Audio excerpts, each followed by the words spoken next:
కాదు, మానవత్వం పరిఢవిల్లాల్సిన అవసరం ఉందని సాహిత్యాన్ని సృష్టించినటువంటి వ్యక్తి మహాకవి గురజాడ అప్పారావు గారు.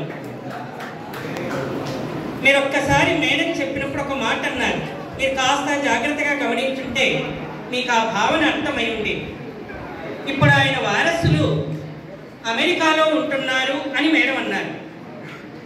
అంటే తెలుగు వాళ్ళ పరిస్థితి ఎలా ఉందో కూడా మీరు ఆలోచించాల్సినటువంటి అవసరం ఉంది. ఇవాళ తెలుగు పరిస్థితి ఎలా మారుతూ ఉంది? ఒకవైపుగా చూస్తే ఖండాంతరాలకు గురజాడ గారి కీర్తి ప్రతిష్టల్ని వ్యాపింప చేయాలి అనేటువంటి తపన ఇంకొక వైపు కనిపిస్తుంది. ఈ రెండింటి మధ్య మనం ఈవేళ నలుగుతూ ఉన్నటువంటి దశలో ఉన్నాం. మరి ఇలాంటప్పుడు ఒక మహానుభావుడు, సాహిత్యానికి అపారమైన సేవ చేసినటువంటి వ్యక్తి, ఆయన్ని జ్ఞాపకం చేసుకోవటం మన అదృష్టంగా భావిస్తూ గొప్పవాళ్ళ జీవిత చరిత్రల్ని జ్ఞాపకం చేసుకున్నట్టయితే మనం కూడా మన జీవితాలని గొప్పగా మలుచుకోవటానికి అవకాశం ఉంటుంది. వాళ్ళకి అంజలి ఘటించటం ఒక ఎత్తు అయితే, మనము మన జీవితాలను ఉన్నతంగా మలుచుకోవడం, స్థానీకరించుకోవటానికి అవకాశం ఉంటుందనే భావనతో ఈ కార్యక్రమం ఏర్పాటు చేయటం జరిగింది. ఈ సందర్భంలో నేను కళాశాలకు ధన్యవాదాలు తెలుపుతున్నాను.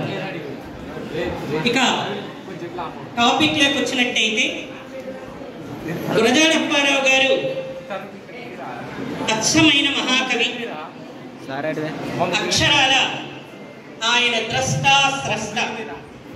ఒక మాట చెప్పాలి అని అంటే, బతికి చచ్చియు ప్రజలకెవ్వడు ప్రీతి కూర్చునో వాడే ధన్యుడు.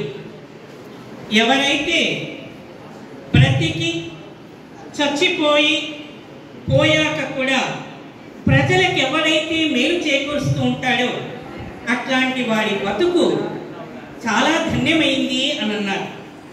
మరి ఇది అక్షరాల గురజాడ అప్పారావు గారికి వర్తిస్తుంది. కారణం ఏమిటి అని అంటే, భూస్వామ్య వ్యవస్థ మీద బలంగా వ్యతిరేకంగా తిరుగుబాటు చేసినటువంటి వాడు గురజాడ అప్పారావు. ఎక్కడైతే భూస్వామ్యం, ఎక్కడైతే ఆధిపత్యపు ధోరణి ఉందో, ఎక్కడైతే పీడించే వాళ్ళు ఉన్నారో వాళ్ళ మీద పోరాటం చేసినటువంటి వ్యక్తి గురజాడ అప్పారావు గారు. ఉత్పత్తి శక్తుల మీద, ఉత్పత్తి వ్యవహారాల మీద సమాజంలో మార్పు రావాలని గట్టిగా కోరుకున్నటువంటి వ్యక్తి.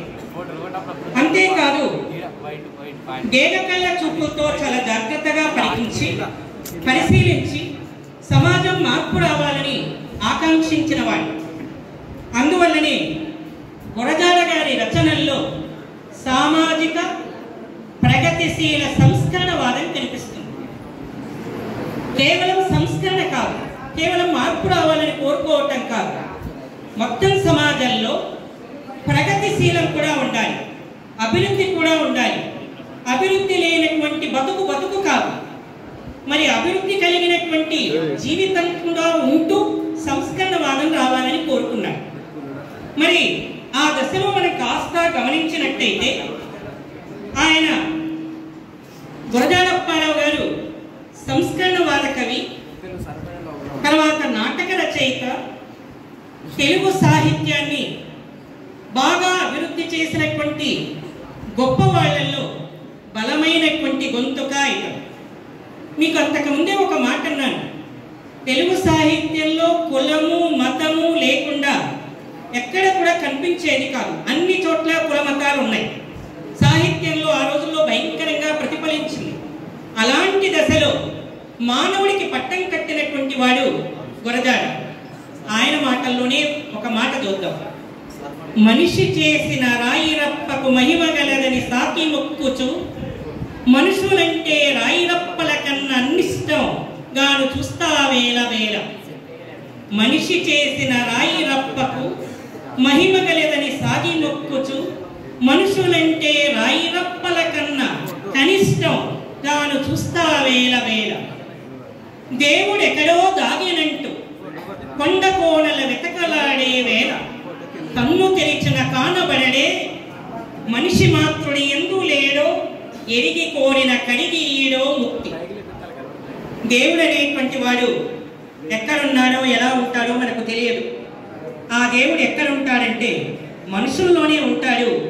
ఆ మనిషిని ఆదుకోండి, ఆ మనిషిని ప్రేమించండి, ఆ మనిషికి పట్టం కట్టండి అని దరిదాపుగా 100 ఏళ్ల క్రితం మాట్లాడినటువంటి వ్యక్తి గురజాడ అప్పారావు గారు.